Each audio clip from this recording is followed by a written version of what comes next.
Alright, welcome back, guys. I did learn how to use the screen recorder, but I'm not sure how to pair it with the audio, so the video might still be a little bit fuzzy. I did do a couple videos this week. I did Alina Müller's highlights. I did Marie-Philippe Poulin's goals, as they're the league leaders in both categories. So go check those out. The video quality on those is awesome. I was really excited about that. I was also on GameDay Hockey's podcast this week, so go check that out. I'll leave the description in the link below to her channel. But let's get into this one. I'm excited for this game. Big news for Toronto is Victoria Bach is in the lineup. She's been hurt to start the season, so that really changes the dynamic for Toronto. You can see Nurse, Connors, Müller on the third line. That's a really strong line. You got Maltese and Spooner on the top line. So let's get into this one. Early save here for Hensley, and then Sarah Nurse, the empty cage, but she puts it over the net. You can see the look of anguish as she looks to the sky. Can't believe it. Tough start to the season for her.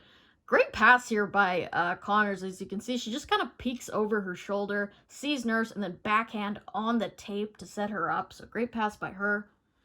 We've seen that it's hard to get shots through early on. There's so many bodies in front, so I just wanted to show Steckline gets that one through. Saved by Campbell. And then on the second chance, she gets a little bit of a drag, so that opens up the lane so she can get another shot through. Great job by her. We get a delay of game call against Toronto. We get a look at the power play efficiency. Both teams in this game under 5%. Spooner actually ends up getting the best chance, shorthanded, 1-on-3, but Hensley stops that. And then we get a tripping call on Maggie Flaherty, so that sends Toronto to the power play. They are also under 5%, but it's Coyne and Heisey go in shorthanded, and you can see Coyne just gets erased behind the net there.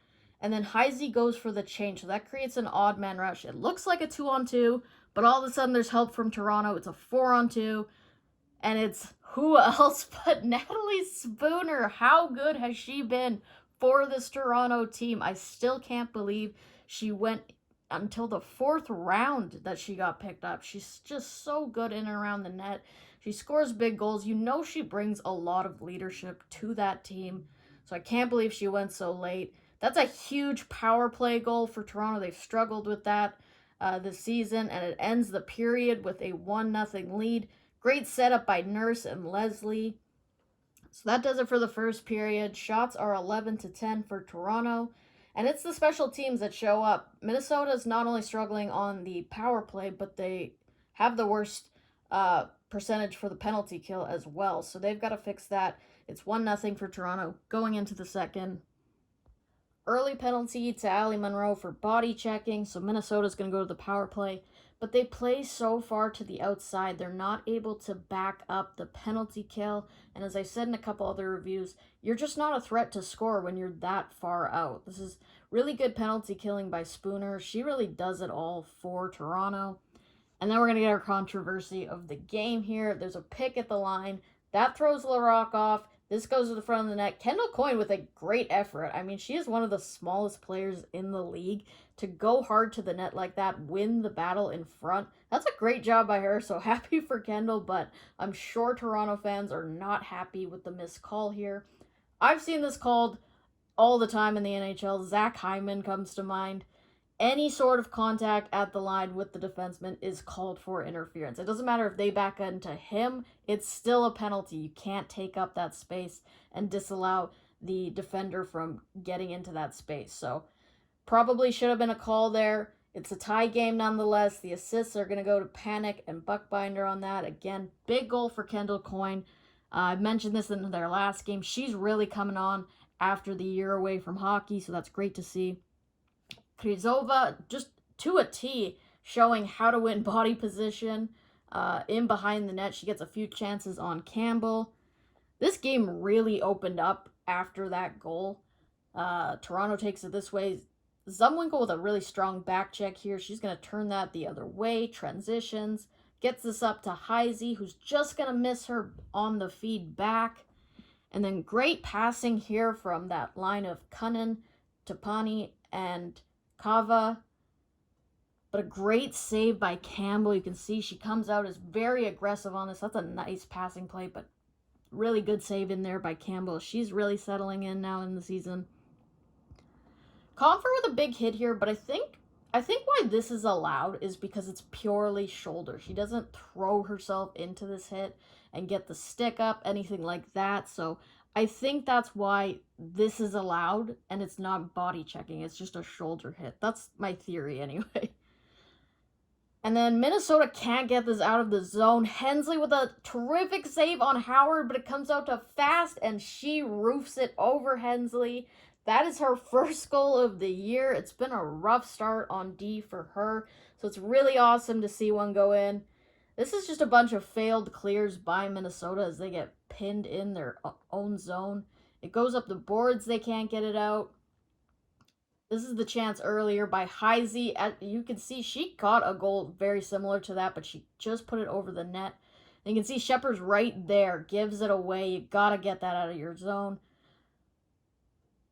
You've got to clear that. You can't be passing that right back out to Fast, who, as I said, roofs it over. No assists on that goal, as that's Shepard who passed it back out in front. And then right off the draw, Maltese wins this and puts it to Spooner in front. Great reaction by Hensley, as you're not usually expecting a play to come at the net that quickly. Spooner does get 3 extra whacks on this, so I understand why Flaherty came in to stick up for her goaltender. The issue is, like, she's going to get called because she actually got head contact here. She kind of takes, it's not really hard to see, actually. That's a right punch to the head of Spooner, so that's what she gets called for. It's not a rough, it's a hit to the head. So that does it for the second. They end on that power play. Toronto's up 2-1. Very physical, fast, exciting second period. Let's head to the third. Minnesota does finish that kill to start the period, but then it's Spooner drawing a penalty. Like, what doesn't she do for this team? Like, she just truly does it all. Krizova gets her stick in the hands. That's a hook every single time.